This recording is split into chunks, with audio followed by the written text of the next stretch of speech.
Welcome back to the Beyond the Wire podcast. I'm your host, Tim Keller. Along with me is Mr. Matt Disher, as always. We have a fantastic guest this week. Former Army Captain Caroline Shaw is with us today. Current Army Captain. Current. Oh, I thought she was out. I apologize. Yeah, that's okay. Current Army Captain.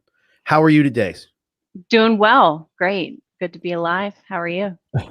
Doing good. Doing good. Normally we get into the news. Mm-hmm. But we have a very busy guest. She can only be with us for the first half hour of the show. So we want to get right into it with her. We do have something planned for the second half. But let's talk about how you decided to join the military. Where are you from? What got you to join such a male-dominated industry? Yeah, so I'm from Pittsburgh, and that's where I am now. I work remotely from home, even outside of COVID. But as I was in college and about to graduate with a bachelor's in psychology, I really didn't know what I wanted to do with my life. Mm-hmm. And I had a few friends that were in the Army Reserve, one that was in ROTC at the time, and one that I knew from outside business ventures. And that kind of steered me into the direction of the military, because I figured, okay, well, while I am trying to figure out what I'm going to do with my life, I think this would be worthy of spending my time. And it always attracted me, the idea of being part of something bigger than myself. Grew up on sports teams, swimming, tennis, and whatnot. So that got me interested. And I originally wanted to go into civil affairs or PSYOPs. That was the job that I was looking for. And I knew I was going to go enlisted, even though I was coming out of college having a degree. Got some really good advice from an older female captain that I knew, and she was prior enlisted, and she told me, if you go enlisted first, you'll understand what your soldiers go through on a day-to-day basis. It'll make you a better leader in the end. And took that advice. So anyways, I looked at the Marines first and the Air Force as well. Should have. I mean, well, at the time they didn't really have that much to offer. Right.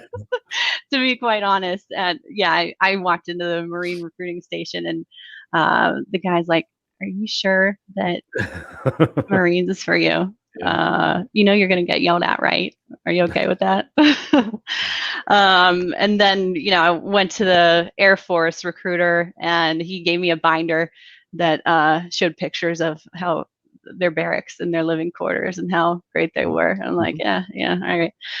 So went to try and go get civil affairs or PSYOPs. Was not available with the Army. But the recruiter said, well, there's IT specialist that's open right now. And it also has college loan repayment and a bonus. And I was like, I could do that. Yeah. So that's how that started. And then immediately got deployed to Kuwait, and then heard about this awesome opportunity to volunteer for the cultural support team. So, which was a group of females from various ranks, various MOSs. Basically, senior Army leadership figured out there was an issue with engagement of the female and children populations in Iraq and Afghanistan, because, as you know, it's inappropriate for a male U.S. soldier to just walk up to them and start asking questions, or to do tactical searches. Right. So they put out this Army-wide message asking for volunteers, and I applied for it. First time I actually didn't get in. Applied for it again and got in, and went down to Fort Bragg to train. And they actually put us through the civil affairs assessment and selection process. Had to meet certain physical requirements, 5 miles in 40 minutes. You have to be able to do pull-ups, kind of, above what your normal physical standard is. And we all were assuming that this is going to be a dangerous job because we're specifically tasked to go out with either SF or Rangers. And I just thought that sounded like the coolest thing ever. You did this while you were enlisted? I did it once when I was enlisted as an E5, and then I went back again with the program and did it as a lieutenant. Awesome. So you went in for IT, and what was the period of time where you were doing IT, or is it signals? Is that what it is in the signal? Yeah, signal corps. So you went in signals, and then suddenly you find yourself in this different type of role. What was the time frame like after you got into the Army? How long until you got into that cultural support team? Well, and I had a previous deployment prior to that, so I didn't do my IT job for a long time as enlisted. You know, I went through 20 weeks of training and then got out of basic and AIT and then immediately went to Kuwait. And I thought I was going to be doing my job there. And lo and behold, day 3, a lieutenant colonel walks up to me and he's like, "Hey, we don't really have a mission for you in this section, so we're going to make you a driver and a secretary over here." So, and then I think it was probably about a year, maybe a year and a half, 2 years from the time I got out of AIT to when I deployed as a CST the first time. Okay.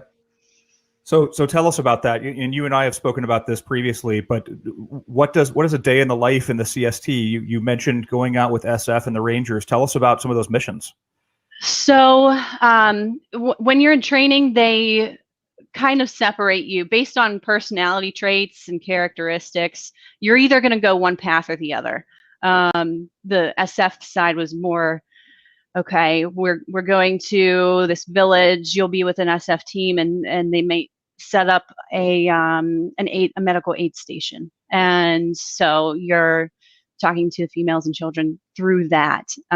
My side of it with Ranger Regiment was the direct action raids. So typical day was, wake up, get the morning brief, figure out if we're doing a mission that day.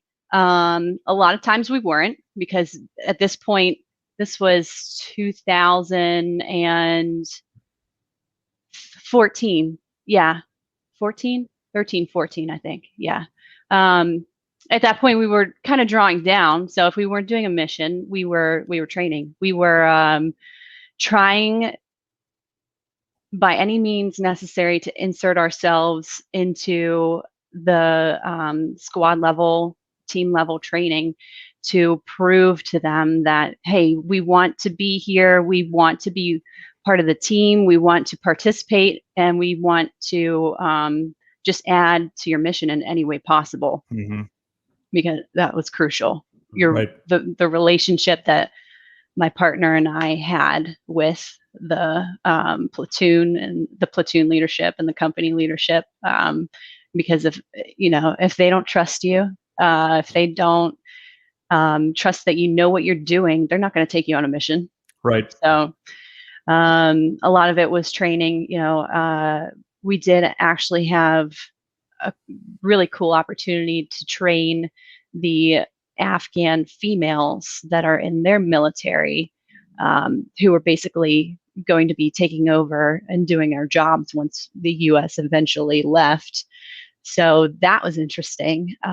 Lots of unique challenges in their world. I mean, we talk about integration and how it's a different perspective to be a woman in the U.S. military. But imagine being an Afghan female and then in the military. It's a whole nother layer of complexity. So a few thousand years of rules and regulations not allowing them to be equals. Right. Exactly. Yes. And this has to make for some very interesting conversations with you when you're out with your non-military friends at the bar. Like, where were you in 2013? And they were in college, and you were kicking doors down and running around in the hills of Afghanistan. Is that right? I mean, can you tell us about some of those missions? Or well, yeah. I mean, honestly, I don't talk about it a whole lot, because it's like that saying, whatever doesn't kill me only makes me weirder and harder to relate to. That's why we're here, by the way. Yes. Right. That's why this podcast exists. Yeah. Yeah. So Talk to other weirdos. yeah. But one in particular, here's one. So we went into, I think this was in Kandahar. And nothing that I'm telling you is going to be like classified or anything like that. Yeah. But, we went into this town looking for somebody, and it was unlike most of the other missions that I did, because most of them were in the South. This one was pretty urban.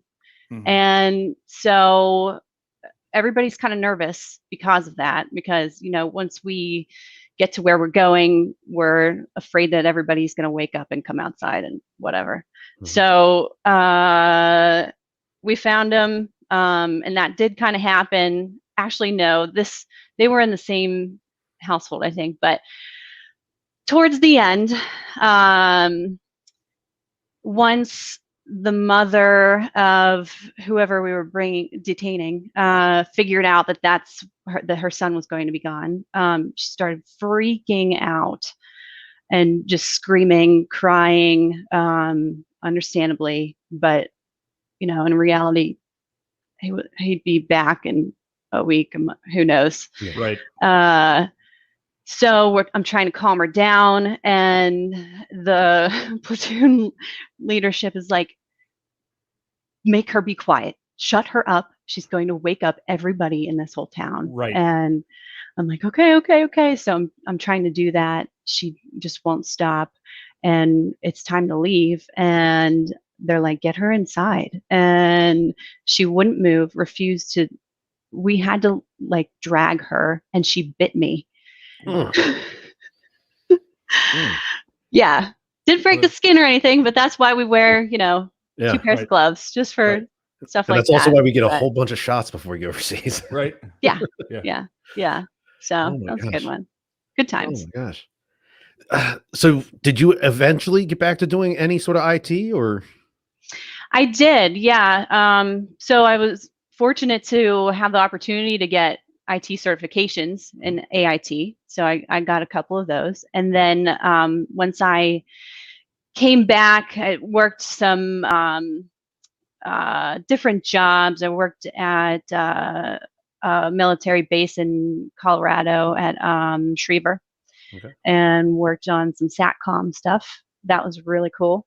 And then after, it's been hard to describe my career because it's so chopped up by deployments. But I eventually came back from deployment number 3 and started looking for jobs in a new town that I was unfamiliar with. I was living at Charlotte at the time.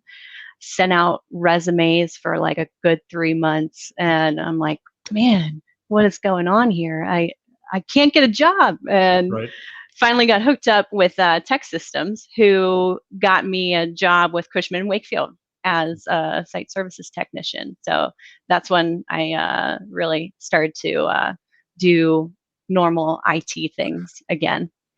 So. I'll tell you though, it's this is par for the course. I hear it from so many people. As you can imagine, you have these amazing backgrounds. You've done these amazing things in the military. And then you are out knocking on doors, trying to find opportunities. And exactly what you just said, Caroline. Man, I can't find a job. Yeah. Nobody wants to hire me. And in my case, I was a combat engineer. So was Tim. When I put on my resume that I was blowing things up and shooting guns, it blew my mind that nobody wanted to hire me to come blow things up and shoot guns in their office. Yeah, it's like nobody wants these skills. What's wrong with you people? Yeah, right.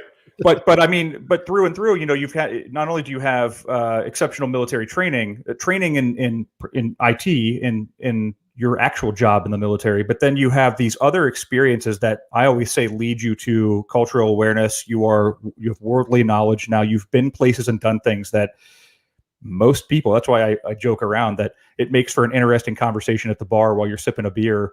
What were you doing 5 years ago? Yeah. Well, we were kicking doors down, I always joke around, but in all reality, who else has had those types of experiences? And then secondly, when your burglar alarm goes off in the middle of the night, do you freak out, or are you calculated? And that's not really a real question, but I think about that all the time, man. And I need to get a home security system because I live in a house that's 110 years old. But oh yeah, I mean, the area that I'm in, crime has gone up a little bit, but that is always in the back of my mind. If somebody were to kick in my door right now, what am I going to do? Now, this is like one of those, as you mentioned before, it only makes me weirder and harder to relate to. I'm pretty sure that everybody who has ever deployed in the military has that same thought going through their head. Because I talked to my family about that, and they're like, that's never going to happen. I mean, never say never, but sorry, exactly. Tim, were you going to say something? And as you going out looking for a job, or any veteran or still active duty, that one story you told us describes 100% you can handle yourself under pressure better than most people could ever imagine. And some people say, yeah, I'm great under pressure. Are you though? Really? Have you ever been tested? That story right there, you're in an urban area. You have this mother who, we all understand she's, in her eyes, losing her child for God knows how long. Right. Is kind of going bonkers. And the team's tactically worried about, hey, she's going to wake up a few hundred individuals who probably won't be happy we're here. We need to fix this issue. And you have your guys telling you, look, we got to shut her up. We got to get her inside. And that person, yeah, you're exactly right, though. And I was lucky enough to find somebody who recognized that right off the bat, not just my first boss within Cushman & Wakefield, but other bosses, other managers that I've worked with in this company recognize that and really value that. I did the interview and answered some basic questions, and he did ask me about my service in the first interview, and he took a chance on me, and it worked out. That's awesome. So let's talk about the female perspective a little bit, because you talked about trying to inject yourself. There wasn't a mission for the day, so they're going to train, and you and your partner are, hey, we need to get in here. We need to train with these guys. I would imagine for the most part, most of them were pretty, hey, this is awesome. Let's give them a shot. Did you ever find a handful of them were, wanting to keep their distance or reluctant to let you in? Yes. Every day. It would honestly, a lot of that experience felt like walking on eggshells. Mm-hmm. Because you are kind of living in a goldfish bowl in that everybody, you stand out. You Mm-hmm. just do.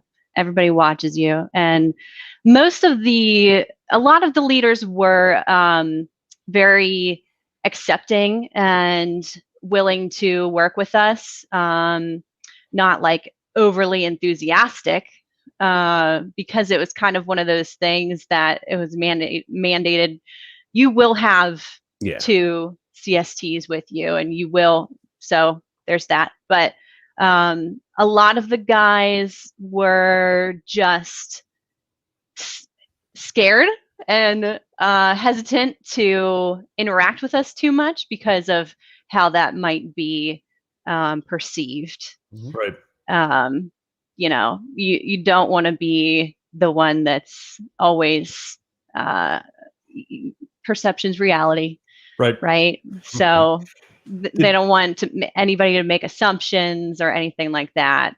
But once we got ourselves inserted into like a squad level type training event, a lot of them were very willing to teach and train and share knowledge, and a lot more so than they would, if it was the whole platoon altogether. So that was really cool, working with them one-on-one. And once they realized that, I'm asking these questions because I want to contribute to the mission. I want to make sure that I'm prepared and ready. And can you show me how to set up your kit? Like, what's the best way to configure all this crap that I have to have on me? They were more than happy to share knowledge in those situations, and it was really cool. Did you find yourself in those situations? You mentioned before doing 5-mile runs and asking for their advice. Did you find yourself, Did you get kind of tuned up a little bit? You wanted to be the best you could be. Not that you're not already always, but did you find yourself trying a little bit harder to mesh with this group, especially if you were with SF or Rangers? I mean, these are special operations groups, some of the best of the best in the military. Did that tune you up? Did that put you in a position to be better than you've ever been? Oh yeah, absolutely. There was a lot of pressure in that aspect, I think, at least for me personally. It was kind of it was an understanding that we as CSTs had, that you have to be seen in the gym at least once a day. Make sure that they see you doing pull-ups so they know, if you're on a mission somewhere and you have to jump over a wall with all your gear on, that you can do that. But yes, there was a lot of pressure to be above and beyond the standard for females physically. Right. Now, you said you had a partner. How Right. many of these CST groups were there? Do you know? So in my rotation, I think we were number 6. I think we had 5, maybe 6 teams of 2 each. So just different outstations all around Afghanistan, and at the training base there too, training the Afghan females. I never heard of these teams until today, but Yeah, 100% makes sense because the male soldiers were not supposed to be approaching females, and so there's just a big cultural difference there. It's a whole different world compared to what we're used to. And there's actually I think there's a movie coming out soon, hopefully. But there's a book called Ashley's War. And it tells the story of Ashley White, who was the first CST to be killed in action. I think this was 2011 that this happened. So really, really good book, and I can't wait for the movie to come out. We'll see how accurate it is to the experience. So it's called Ashley's War? Yes. Gail, I don't know how to say her first last name. Gail Lemon. Okay. Yeah. Look it up and share it back. When do you know when it's supposed to come out? When did you say? I don't know. The book came out a few years ago, and I've seen different posts on Facebook that they were supposed to be making a movie, and I think that sometime next year. Okay. Yeah. Awesome. And obviously, with the pandemic, filming made cut. Everything got slowed Yeah. down. But Yeah. it's at least the book's out there. And personally, any book that's been made into a movie, I normally find the book to be a little bit more interesting. Oh, so, yeah. They don't put these spins on it. So you're still currently serving with the Army Reserves, is that correct? I am, yes. So I mentioned I live in Pittsburgh. My unit is actually at MacDill Air Force Base in Tampa. So outside of the pandemic, I would be flying down there once a month to MacDill. I'm with it's too bad. Yes. It's too bad you're not down there right now during this weather, because that's the place to be. I know. I haven't actually. So I've been in this unit since September 2019. Been there a total of 3 times, I think, because January, February, then the pandemic hit. I actually did get an opportunity to go back in November, but doing the whole virtual battle training assembly, BTA. So virtual military. I mean, who would have thought? Yeah. Yeah. I want to be conscious of time because I know we've only got you for another minute, Caroline. Any closing remarks? Anything else that we have to talk about, or we got to get you out of here in a minute and a half? I don't know. I think we covered a whole lot of it, but thank you for having me. It's of course. Great to be a part of this, and looking forward to more of your podcast, your cast. Yeah, awesome. Well, thanks so much thank you very much for your service you have committed to us, and your ongoing service. And hopefully one day you can start getting down there to Tampa a little bit more. Yes, let's hope. Especially during the winter months, Yeah, Yeah. While the snow's still going on. All right. Yep. All right. Thank you very much for joining us. We'll see you next time. All right. Thank you. All right, Thanks. bye. All right. All right. That was good. It was good. I'm gonna have to check out that book she recommended. And Yeah. we do have a returning guest coming on. Tim Koester was a guest a few weeks ago, financial advisor. After we got done recording with him, he asked if possibly he could find a way to come on, 10, 15 minutes about every month and a half, 2 months maybe, and give a financial tip, just a quick little hitter financial tip. So he's going to join us here shortly to do that. In the meantime, let's go back to our normal format and talk a little bit of news. So as we normally do, we go through military.com and this one, just the title, it popped out to me. So Matt, I'm going to pose the question to you. There's the saying in the Marine Corps, every Marine is a Rifleman, of course. Absolutely. This article on military.com starts off with every soldier is a drone fighter. So this plan would make counter UAS training an Army requirement. So just like a Marine has to qualify with the M16A2 service rifle, at least when we were in, it looks like the Army would have some sort of drone and counter drone training that would be a requirement to pass into the fleet. It's interesting. I mean, if you think about this, I think this kind of technology was coming out when we were in early middle 2000s. Some of this technology was starting to be implemented in the field. Back then, they were little remote control airplanes with cameras on them. Yeah. And you had these, like, you had to throw it in the air and launch it. Now they have the drones, the quadcopters, and the different things that can fly around. And I'm not talking about the Predator drones, which are the size of like a 737. I'm talking about the small man pack, pull it out of a backpack, turn it on. And the first glimpse that I got in pop culture was, what was that Navy SEAL movie? Act of Valor. Mm-hmm. It was the movie filmed with the real Navy SEALs. And they had a segment in that movie where they were doing a raid on a building to pick up a hostage.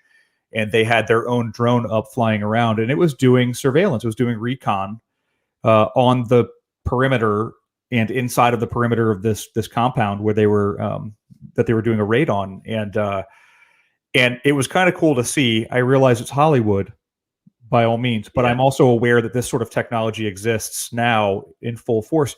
But if you think about it, think about Fallujah. Think about the Battle of Fallujah. Think about any of the major conflicts in Iraq and Afghanistan that were among populated or built up areas. Now, I know that a drone's not going to pick up a guy on the first floor of a 3rd-story building or a 3-story building, but when you're walking into a city like that, when you're kicking doors down and blowing through gates and walls and compounds and things like that, you have no idea where anybody is. Mm-hmm. A lot of the fighting, and I say a lot of it, not all of it, but a lot of the fighting in Afghanistan was on these gigantic farm compounds, walled compounds with farms around them. And you had guys in the bushes shooting at U.S. troops or coalition troops.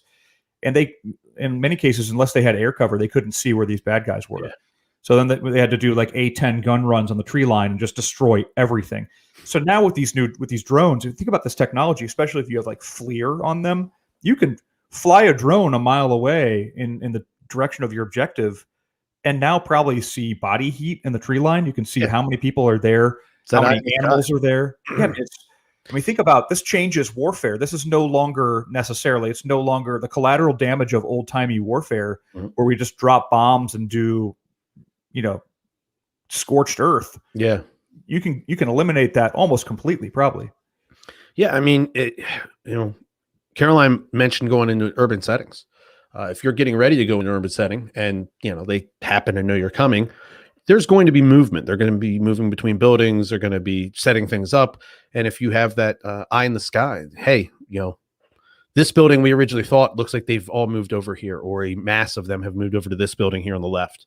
Right. And instead of being surprised by that, you at least have an idea where these other fighters are, and you can protect yourself a little bit better. Right. The other article I wanted to bring up is the Commandant of the Marine Corps, General Berger, says we need to get comfortable with throwaway equipment. This article essentially says, most of the equipment we still have and still use was designed in the 80s or the 90s. We contract this out. These contractors make this equipment and we use it for 15, 20, 25, 30 years sometimes until we decommission it and go to another updated piece of equipment. It is the idea of General Berger that if we purchase smaller amounts of certain equipment, use it for a handful of years, and then move on to the next upgraded. Because I mean, if you buy you go to Best Buy right now, buy the best desktop computer they have there.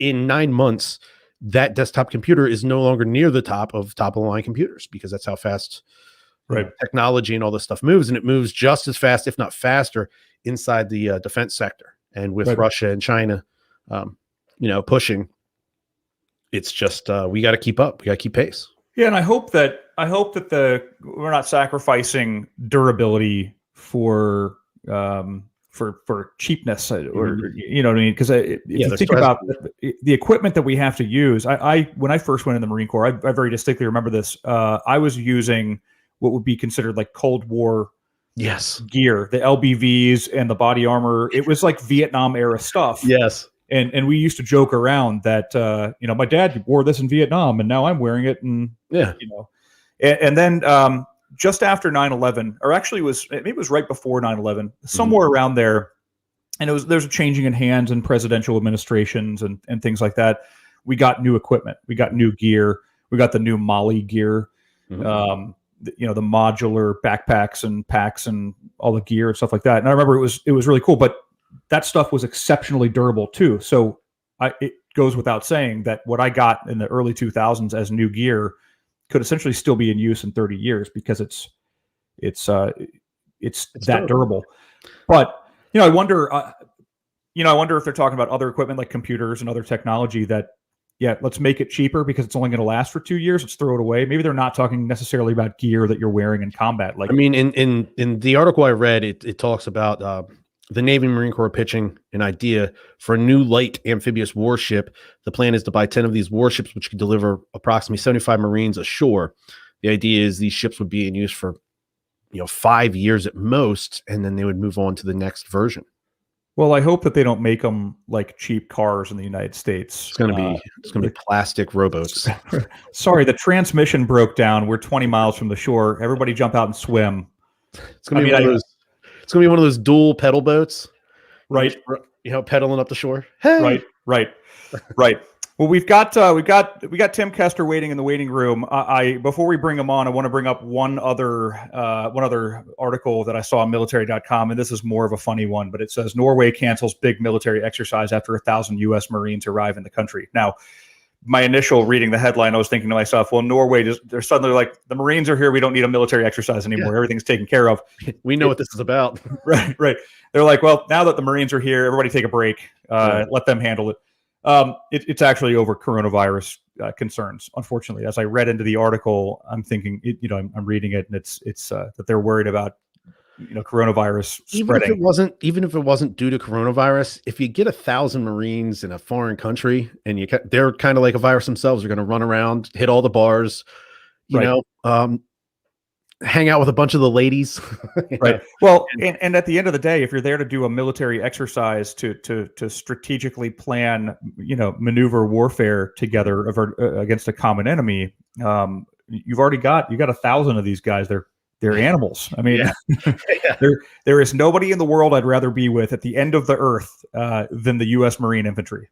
Yeah. I mean, they're gonna run through a couple towns real quick. Right. They're gonna pump up the economy. They're gonna throw some money around. So they'll take high interest loans in order to support the local economy. Yeah. Yes, very much. TK. Gentlemen, good morning. How are you, sir? Video frozen, audio is not. The audio, is this a feed issue? We're hearing you now. I don't think the audio and the video is linked up. Okay. We're hearing you. Yep. Oh, I get some lag. Yeah, a little bit of lag. Like I'm calling from Space Force. Yeah, there you go. That. Well, with you, I would not be shocked if that's the case. If one day you're like, hey, I'm actually in orbit right now, Floating around Nothing. space. Right. It wouldn't surprise me. I would actually expect that out of you. Man, I gotta get to work. I already started. I got the mustache. I got that started last time, man. So Yeah. give me some time on it. I had to get rid of mine. I had to film some videos that I'll have out at some point in time soon, but I had to get rid of mine. So Tim, you mentioned after we had you on last time, you wanted to come on every month and a half, 2 months or so, and just kind of give the audience a financial tip or a quick breakdown to help us understand maybe something in the financial sector. So what I'd like to do is there's been a handful of companies in the news recently. We won't mention any by name, but they have there's certain companies and there's certain channels they make their money off of selling commercials. So we'll just, this is kind of how short selling works, and this is what I believe could have happened in the past few weeks. So we have short interest information comes out twice a month. So we have two guys. We have Tim. Tim runs his own hunting store, Mr. Keller. He's in sporting goods. Matt likes to make a quick buck. So what Matt does, he enters a contract with him. Says, you know what, I'm going to get you 100 knives, and I'm going to get them there for $75. Tim says it's a good deal because I can sell them for 10. So Matt has an in, and he's able to go buy them for $1 from a guy down the street. That's his good buddy, right? So he goes in and he buys 100 knives for $1 a piece. He goes into Tim, trades them off. Tim sells them for $10. Matt keeps his 4, and Tim will keep his 5. So Matt's starting to make money. You know, people around the unit, people around the barracks, they don't like this. They're starting to get jealous of Matt. And they know what's going on. So what they do is they go and get in front of the supply guy first, and they buy up all the knives. So Matt's already in a contract with Tim, and now Matt needs to deliver 100 knives at $5 a piece. So Matt has to go around. He's looking for them, and he ends up paying $6 a piece per knife. He ends up losing $100 on the deal to Tim. Mm-hmm.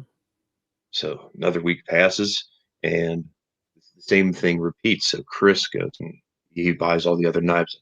He doesn't want Matt to do too well, so he goes to the sporting goods store across the street and buys even more knives up. So essentially, he continues to drive the price up just to spite. So this goes around and goes around and goes around, and Tim still has, a few hundred knives in his inventory. So he watches this, everyone kind of rummaging around, and once they get an understanding of what is going on, they understand that they have hundreds of knives worth maybe $20, $25 a piece. So they say, hey, let's sell them and split the money. And whoever the jealous guy in the unit was who was trying to just dig Matt is holding a bunch of overpriced knives, and they can't do anything with them. Mm. So when you're shorting a stock, it was essentially Matt saying, I'm going to give you 10, or I'm going to give you 100 knives. And Tim says, okay, I'm going to need $5 a piece. Matt is anticipating delivering these knives at an acquisition price of $1 a piece. He can make 400. That's how Matt makes a living. Mm-hmm. So what happened is there was a lot of people holding the bag, trading on information that could have been 2 weeks old. So my financial tip of the day would be, if you're going to put a trade together, which I do not recommend that at all, do it on information that's more recent. Because if you're trading on information 2 weeks old, it'd be disadvantageous to your financial situation. Right. Have you ever seen anything like this? It's happened over the past 2-3 weeks now, where a group of people on the internet decide, hey, we're gonna form a large coalition of individuals, and we're gonna dump as much money as possible into company XYZ and just blow their stock prices up. It might be lying if I said I have seen before. Okay. But we live in uncommon times. Mm-hmm. I'm not sure if this is more of a byproduct of social media. it doesn't smell right at the surface. Mm-hmm. How much assets or how much in assets did Reddit users have in order to drive a price up Yeah. to toe with Wall Street? And it doesn't smell right to me. And I think there's going to be a lot more coming out of the woodwork on this, a whole lot more.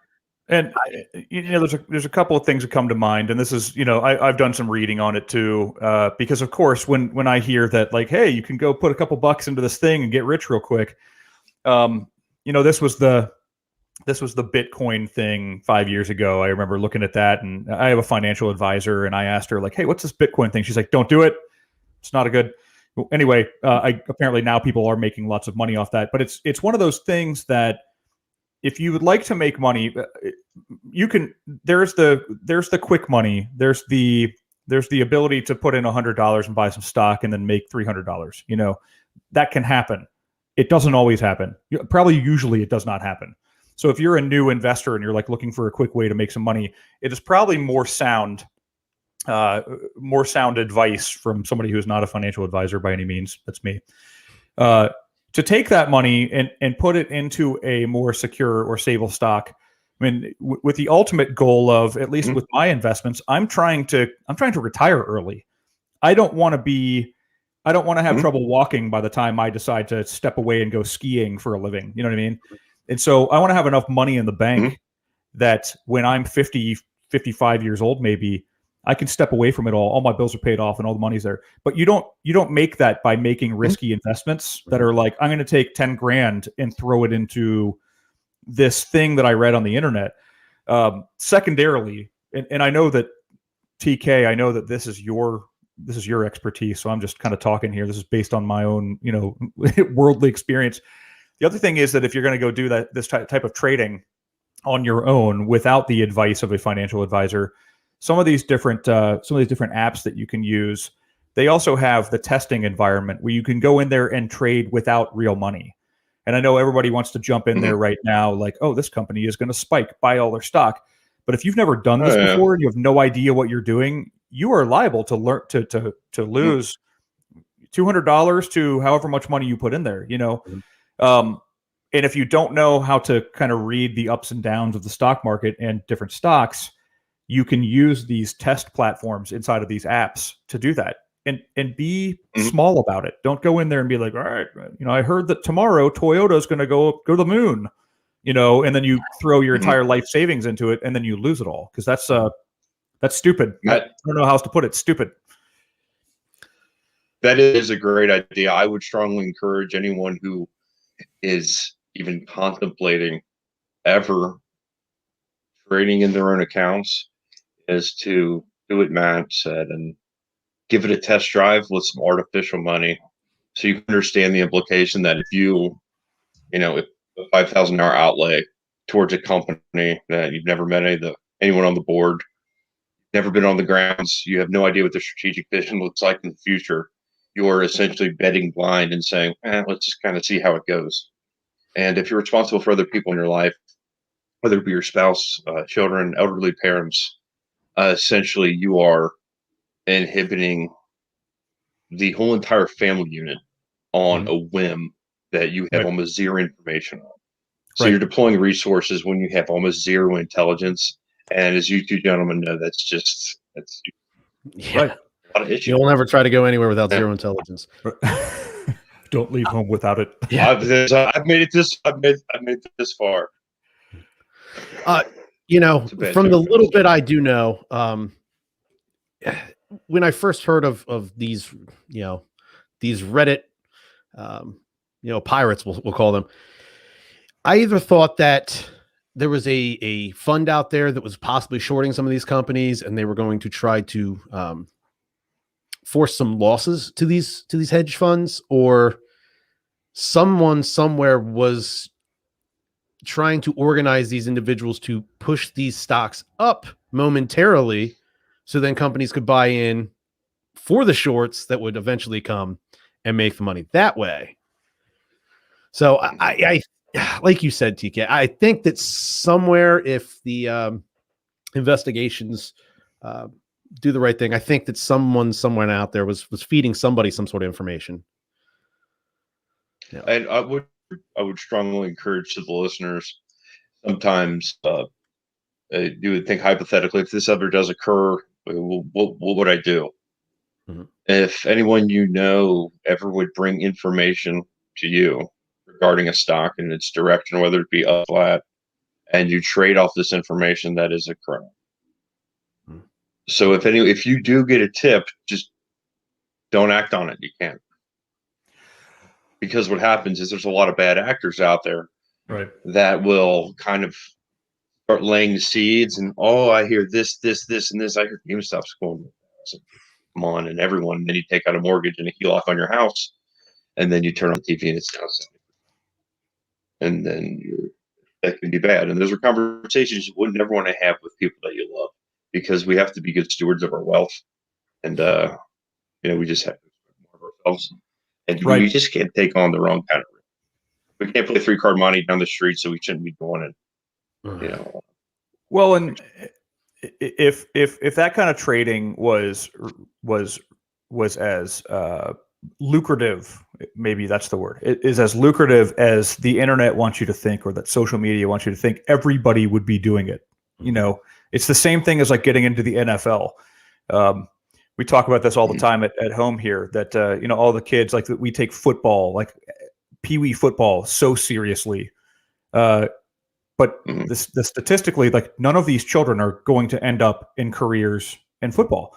And I'm using that as an analogy to say that, yes, you will probably create the occasional wealthy person off of, one of these very risky stocks. And there are certainly people that do that for a living, of course.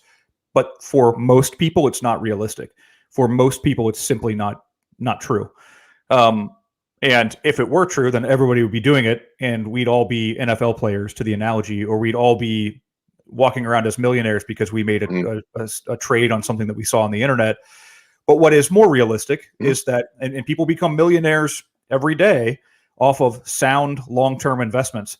I know that sounds boring. It's the slow nickel over the fast dime, but that's how people accrue wealth in many cases, through different investments. People own properties and they own businesses, et cetera. But I'm talking about the average person who has a little bit of cash and you can throw it into the stock market.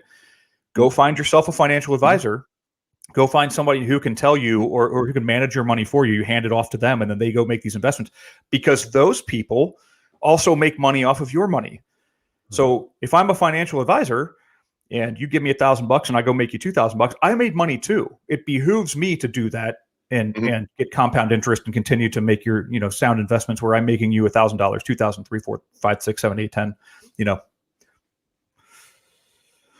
You just said we said one of the magic phrases, the eighth wonder of the world, compound interest.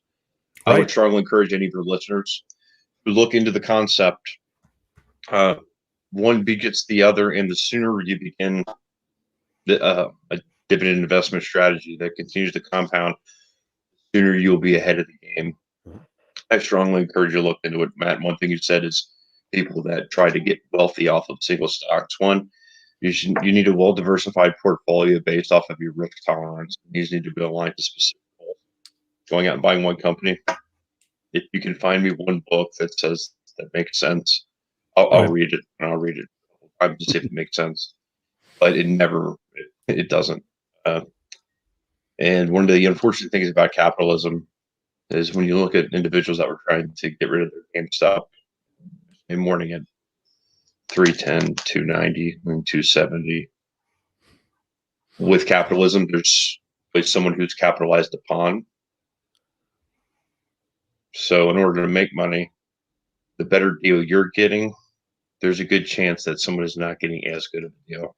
Right. Always be a mindful, quote unquote, shopper, and always seek advice of a friend, family, loved ones, or professionals if you're ever considering investing in something that could be. Matt, you talked about the slow nickel versus the fast dime. If you're looking at a fund that is having 20% returns, for the first quarter, they could have just got lucky and hit on some things that probably aren't going to be repeatable, versus that company that over the past 10 years is returning, at an 8% rate. Right.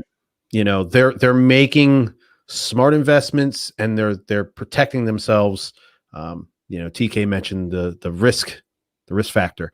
They got the back doors, they got your backside covered. So if they're going to take a few risks, but then they also have their go-tos, their safe bets that in case these big ones don't hit or we take a loss on some of these bigger ones, we got these ones that are constantly churning out a positive number for us over here. Right.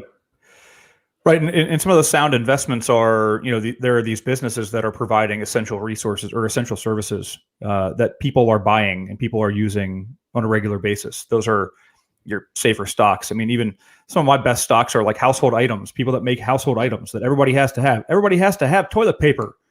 Mm-hmm. Believe it or not, there are more people being born every day than we are losing people. Those are more people to buy. Those are more consumers to buy toilet paper, to buy toothpaste, to buy coffee, to buy, you name it, more people to use social media, more people to buy a cell phone, more people to buy a car, et cetera, et cetera. And if you look at trends, and I'm not an expert in this space. If you look at trends like the new administration is going to talk about green energy and electric cars, you might consider that, and again, I am not one of these people that's like throw everything into Tesla, but you might consider that those are probably going to be that sort of energy, that sort of renewable energy or electric cars or green energy might be something that, I don't know, you look at in the future or look at now. And again, I'm not an expert here. I am not giving advice either. That's not what I'm saying. I'm just saying that these are things that might become household items sometime in the future based on what's happening in society or based on what's happening in politics or policy. The several people become millionaires and billionaires off of the companies that make missiles and airplanes every time there's a war, because I mean, you think about a missile costs, $1 million and you're firing 1,000 of them into a country. Somebody's got to buy more, make more, The supply and demand factor. All of a sudden there's a large demand. That company that supplies them is all of a sudden back in business. Right. Matt, you talked about the need for toilet paper, all those things. Based off the movie Demolition Man, I invested heavy in Taco Bell and this company that makes the 3 shells. So yeah, you totally should. They haven't hit yet, I'm telling you, but that's the future. That's the future. That's the far distant future. So, and if all we're eating is Taco Bell, we're going to get a lot of use out of those shells. Right. So. Well, and bear in mind from that war, the machines that print out the receipts. Right. Yeah. From that movie, Taco Bell won the restaurant war. So we just mentioned a couple of things. There's going to be a war among restaurants. So invest in defense stuff because there's a war coming. Yeah.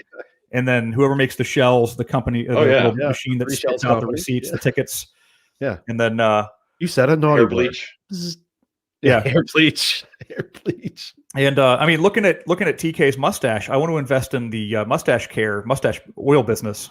Because that in and of itself is a spectacular. One thing I'm learning it saves food longer than I'd like to on occasion. Oh, what's that? Oh, that was a little bit of breakfast left over. These are challenges I'm getting used to. Yeah. Right. Right. Cinnamon. Yeah, there you go. Yeah. Well, Tim, thank you very much for jumping in here. Appreciate you coming back on and talking. Thank you again for having me. Yeah, man. It was great talking to you last time. You and I had a great conversation afterwards. So look forward to having more of those. Absolutely. I look forward to continuing that conversation. Oh yeah, definitely, man. Absolutely. Before we depart, who do we like this weekend? So I'll go first because Tim's better versed in the sports thing than I am in the score points. I always joke around like I don't know what I'm talking about. In the score points, go team. Yeah. I'm impartial here, so I am I'm apolitical in this whole game. But you're just there for the commercials, right? Right. Well, yeah. I hear that some of the commercials aren't even like Budweiser is not doing a commercial this year, so. I hear some of these big names have donated money to COVID relief or something like that, which is awesome. That's awesome. Yeah. Good for them. I am one of those, I am a creature of habit. I'm a creature of I like to do things a certain way. I love surprises, but I like to do things a certain way. And, it's along the same lines of investments. go with what's tried and true. And I mean, Tom Brady's hand already weighs 48 pounds from all the rings. So that's where I'm leaning. I'm leaning that way. I'm not rooting that way. I'm just leaning that way. That's what I think is going to happen. So I don't know if you guys have other perspective. I'd love to hear it. Well, how about the expert? Timmy, what are you thinking? Okay. If you're asking me what to do, here we go. Investment time. I would say that Tampa keeps it closer than the current line of 3.5. I think it's going to be a very close game.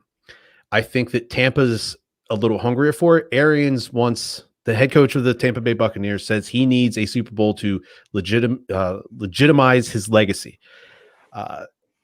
He is probably not that the Kansas City Chiefs coaching staff has not spent these past 2 weeks doing everything but preparing, but Arians is going to have a little bit more fire in his belly. The Chiefs just won one last year.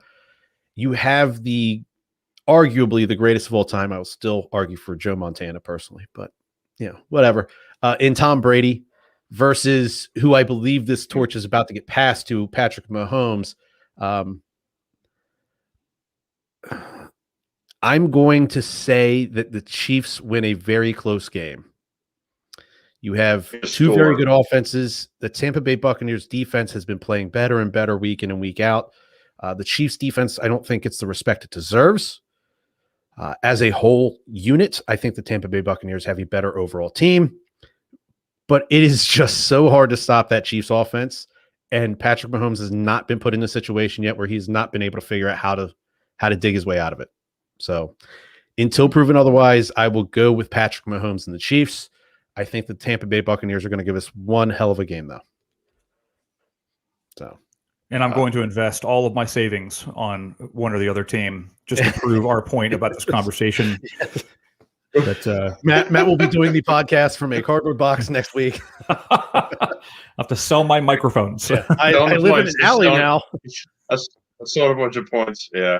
The Chiefs laying 3 touchdowns. And if you want to have some fun with the game, you can find multiple sites with Super Bowl prop bets. Those are always fun. You can bet on everything from the coin flip to the Puppy Bowl, first offensive penalty, everything. What's that, Matt? The Puppy Bowl. You can bet on the Puppy Bowl. Puppy Bowl's yes. Puppy Bowl. Yeah. I always miss the Puppy Bowl. Like that's every more time. my speed. And yeah. I've been just kind of word of warning, as people think that the current stock market is essentially a casino or a sports book. Don't wager anything that you're going to miss in a week or a month or a year, or that's going to really mess up your day tomorrow. If you can't, if you don't have don't do it, because you can get into a really bad habit that could, you and your family, we never want to see that. Yeah. Right. Yeah, absolutely. Absolutely. Everyone thinks different. If you got a couple $100 extra every week and you want to have some fun with it, go put $25 on a prop bet. You're not, if you lose $25, it's not the end all be all. But before we shut this down, I want to put one comment up here that Andrew Kennedy made, one of our viewers. And this came up earlier. I just want to make sure that we are, before we shut it down here, this was actually meant for Caroline as she was talking about some of the culture engagement teams that she was on. But Andrew Kennedy says, thank you for your service. Very interesting. For anybody watching on our live stream, of course, you can leave comments from social media as you're watching. But for those who might pick this up in one of the streaming services, you can't see it. But of course, always join us either live or in the streaming service. Absolutely. And with that being said, Matt, I hope you have a good week. TK, thanks for joining us again. You can check us out on all the major social media networks. You can check us out on all the major podcast platforms, Facebook, YouTube, Twitter, LinkedIn, all those great sites. Give us a like, give us a subscribe, give us a review. Let us know how we're doing. And until next week, we'll see you right back here on Beyond the Wire podcast.